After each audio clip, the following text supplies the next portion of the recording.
Okay, so a while ago, no, our presenter discussed about quantitative and qualitative research, no, or data analysis, no.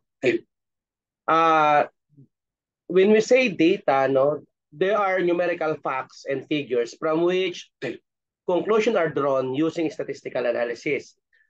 It is the information researchers now obtain on a subject of their study or their research. When it comes to the statistical data, usually come into two forms. Now, the demographic information or the information gathered on the base of research objectives. When it comes to data management, now data management is the assembling and keeping of data accurately and securely and in a form that will be available and easy to use. After the instrument you have been administered and collated, there is the need to review, assemble, and sort them out based on well-defined criteria such as community, job type, sex, religion, social status, marital status, reasons for doing something, and others. To process the data, no, after data had been collated and before its analysis, do the following. Number one, prepare a coding or scoring scheme. No? Prepare data dictionary. You need to edit and clean the data at the same time. When it comes to coding data, let's say, for example, the questionnaires are coded as 1, 2, 3, 4, and others for up to 99 elements, or 001, 002, 003, each other for hundreds. Let's say, kung ginamit natin gender, sa gender kasi kailangan may male, female, at saka po yung ano ba yan? LBTQ, ano ba yan? Basta ganon. Or others na lang, no? Basta yan na yan. But better for us to use sex rather than gender. Kasi pag sex, male or female lang. Pero pag natin gender, lalagay pa natin ng others, no? Bukod sa male and female. So most commonly, kapag sex ang ginamit natin, let's say 1 for male, 2 for female. Now, then for coding data, most commonly Likert scale. Interpretation is coded most commonly kapag 1 strongly agree, 2 agree, 4 disagree, 5 strongly disagree. And always observe even Likert scale. Kasi kadalasan for how many years, di ba? Ang ginagamit natin lagi ay add, no? 1, 2, 3, 4, 5. Kaya lang, may bias doon. Unlike kung 1 strongly agree, 2 agree, 3 disagree, 5 strongly agree. Para walang middle. Kung talaga agree ka, mag-agree ka. Kung disagree ka, mag-disagree ka, mag-3-3 ka. Okay? So most commonly, even ang ginagamit natin ngayon para maiwasan yung bias. Okay? So, let's say kung halimbawa ang opinions, no? Sasabihin, on the scale of 1 to 4, 1 being the highest and 4 being the lowest, or kaya naman 1 being the least, and 4 being the highest, rate your assessment of this, halimbawa, this course, yung gano'n. O kaya naman, in your opinion, how do you rate this course? 1, let's say poor, 2 satisfactory, 4 very good, 3 very good, 4 excellent. So laging 4, even or either 4, 6, or 8. Okay? Now, when it comes to data dictionary, this is a record book to keep track of all variables, names, and codes using during data collection in a computer file. It is prepared by using all the acronyms in the data and their definitions and meanings.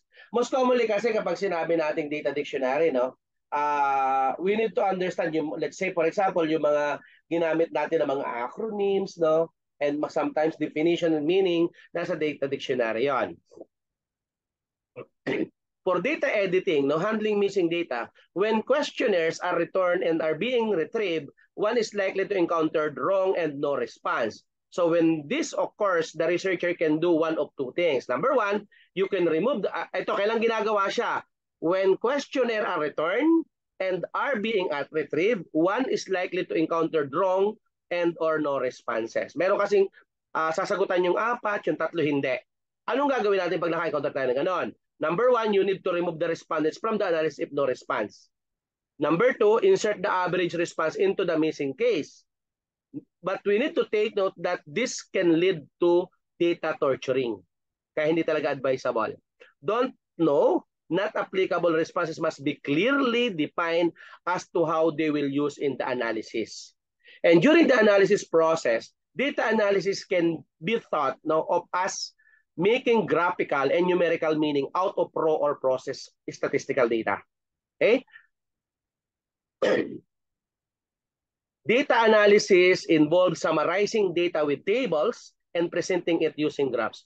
Most commonly sa IT kasi more on ano tayo, no? Graphs, no?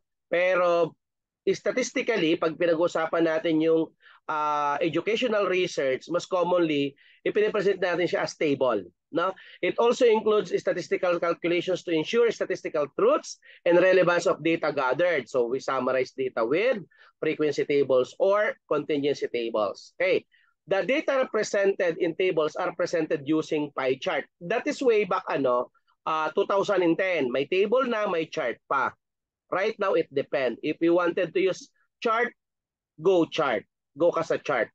Pero kapag prepared mo table o kaya yun naman yung prepared ng university or ng college is dapat naka-table lang, walang chart, better. Okay? Pero meron namang ibang college and universities ina-allowed na may table at the same time may chart. Okay? So ano yung mga common chart? Pie chart, histogram, bar chart, scatter plots, no? And regression lines must observe. Further statistical calculations can be done for the purpose of statistical inferences by use of statistical tests katulad ng chi-square, t-test, and others. Many research data has two parts, no? Sabi ko kanina, demographic data analysis, research objective-based data. When it comes to demographic data analysis, let's say sa inyong survey, nagtanong kayo ng age, gender, or sex, or kaya naman salary range, position, yun. Most commonly, yun ang tinatawag na demographic data analysis. Data on personal variables are best represented using basic descriptive statistical charts such as pie chart. Kapag pie chart, kadalasan sa nominal yan, variables, gender, nationality. Kapag bar chart, bar graphs, yan naman yung mga ordinal variable katulad ng age, qualifications, and so on. So bar chart ang ginagamit. Imagine data was collected on, let's say, 150 respondents with demographic profiles. I just want to reiterate again, iba po ang respondents sa participants of the study. Pag sinabi natin respondents, pwedeng nag 1, 2, 3, rate ka lang. Pag sinabing participants, may interview, talagang may actual kayo na facing, and yun ang participant of the study. Talagang malaki ang involvement niya sa inyong study. Katulad na natin, most commonly, let's say, nag-develop kayo ng system, ipapadry run nyo yung system para ma-evaluate niya yung participants yon. Okay? Kasi talagang sila mismo ang nag-manipulate and so on and so forth. Okay? Then, most commonly kapag may figure tayo, sasabihin natin figure 1 shows that, let's say for example, 39 out of the total of 60 representing 65% of the respondents were males. This could be inferred that 2/3 of the target population were males, meaning that the target population, laging ganon. Kung meron kang graphs, kung meron kang table, dapat mayroon kang description. I-explain mo kung ano yung nilalaman na yung table. Okay? So ganun po yon. Let's say, the graph or the table shows that, the table 2 shows that the model age group that was 36 to 40 age bracket involved 17 out of 60, ganun po ang ginagawa natin. Then other demographic variables such as marital status, health status, social status, level of education, nationality, occupation, qualification, and preferences. Yan yung mga common na demographic profile. But based on the objectives of your study, your content data analysis or content data is usually based on research objectives. Content data can be analyzed using descriptive statistics or kaya naman inferential statistics. When we say descriptive statistics or descriptive analysis, it can be done using any of the methods earlier indicated. But when it comes to inferential statistics analysis, usually takes the form of hypothesis testing, further statistical computation. Mas commonly makikita tayo na there is no significant difference, there is no significant relationship, yon hypothesis ang tawag doon. So therefore, meron tayong inferential statistic analysis. Pero kung katulad kanina ng mga sinabi lang natin, ng mga gender and so descriptive statistics yon. Okay? So, another of course is analyzing statistical data. So most commonly, as I mentioned, for you to analyze statistical data, you need to use the hypothesis testing and statistical computations. Okay? So the steps in hypothesis testing is state the null hypothesis. Ang null hypothesis yan dapat H sub O kadalasan. State the alternative hypothesis H sub 1. Then choose the level of significance. Ang level of significance pwedeng 1, 0.5, 0.05, and so on. Then select an appropriate test statistical. T-test ba siya? Chi-square ba siya? And so on and so forth. Then calculate the value of the test statistics, determine the critical region, and reject null hypothesis if the value of the t-test or test statistic falls in the critical region, otherwise accept null hypothesis. Pag sinabi nating test statistics, no, there are two common test statistics used in student research. Number one, student's t-test. Let's say, pag sinabi natin student t-test, used to analyze categorical variables over continuous variables. Example, testing difference in mean performance of boys and girls in class. Pag chi-square naman test, used to analyze categorical variables. Kaya kanina, dinipresent ko yung categorical variables over discrete variables. Ano yung example ng halimbawa? Analyzing equality of illegal electricity connections by customers of different social classes. And so on. Then kapag chi-square naman or chi-square test, no, are the most popular and frequently used non-parametric test of significance in social sciences.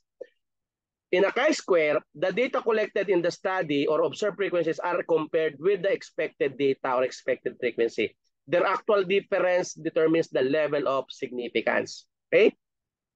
So when to use chi-square analysis, every value falls in on only one category or yung nominal data, or the probability of a subject falling in a particular category is independent, or the expected frequency is at least 5. So paano nga ba kinukuha ang chi-square? No? A simple table called contingency table is constructed. So gagawa tayo ng table. The observed frequencies are identified dapat. The expected frequencies are ascertained. No? The expected frequencies are subtracted from the observed frequencies, and the difference are squared for each category. Divide this square difference by corresponding E. Sum of the ratios in equals to x squared calculated. Okay? So for calculation, you need to formulate the null hypothesis and alternative hypothesis, as I mentioned earlier. Ascertain the degree of freedom and critical value of chi-square. Then you need to compare critical value of chi-square with the calculated chi-square score. Okay? If the computed chi-square value is greater than or equal to the critical value, the null hypothesis is rejected, and the difference is considered to be significant. But or on the other hand, if the computed chi-square value is less than the critical value, the null hypothesis is accepted, meaning there is no significant difference. Okay? What else? Looking at the, of course, the some paragraph, no, or above some graph, no, we need again to indicate the description, no, either graph or table. Don't forget. Okay, now.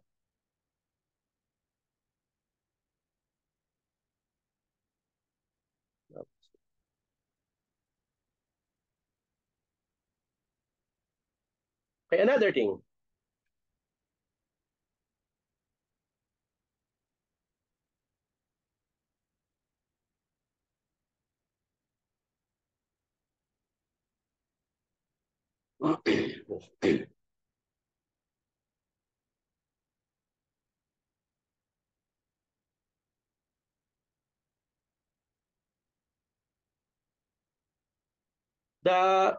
The qualitative data, no, analysis, no, unfortunately, no, the distinctive features of qualitative data collection or data collection methods that are also reflected on the methods used to analyze those data. The focus on text, on qualitative data rather than on numbers is the most important feature of qualitative analysis. So the text that qualitatively researchers analyze is most often transcript of interviews or notes from participant observation session, but text can also refer to pictures or other images that the researchers examine. no? Most commonly. So, what else? Actually, we have techniques of qualitative data analysis, no? As I mentioned, documentation of the data in the process data collection, organize or categorization of the data into concepts, no? Connection of data to show how one concept may influence another, corroboration or legitimation by evaluating alternative explanation, disconfirming evidence and searching for negative cases, and representing the account or reporting the findings. Okay? What else?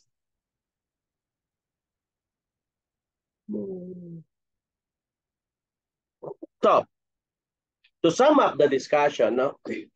Qualitative data analysis are guided by an image focus or representing persons in the setting on their own terms rather than by an ethic focus on the researcher's term.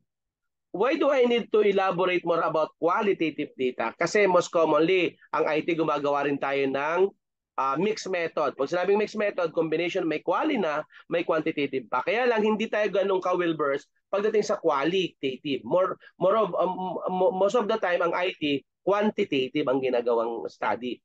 Pero kapag nag-quali tayo, combination or mixed method, so nahirapan na tayo. So narrative analysis attempts to understand a life of a series of events as they unfolded in a meaningful progression.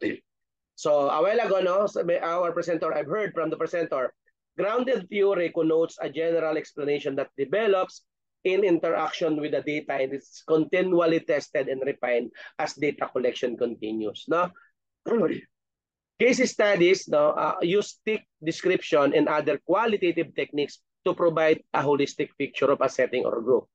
Ethnographers, no, attempt to understand the culture of a group, and the special computer software can be used for the analysis of qualitative, textual, and pictorial data. User can record their notes, categorize observation, specify links between categories, and count occurrences. Okay, so I think that's it for this topic.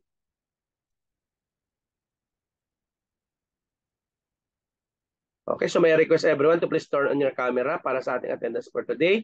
So next meeting, on Tuesday, we may proceed to chapter 11 and 12. Friday, quiz tayo ng Friday.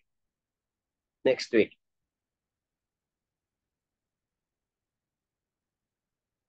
Wait lang.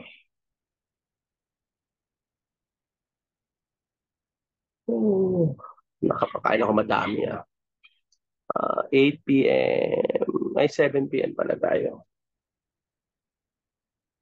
Ay, bakit yun?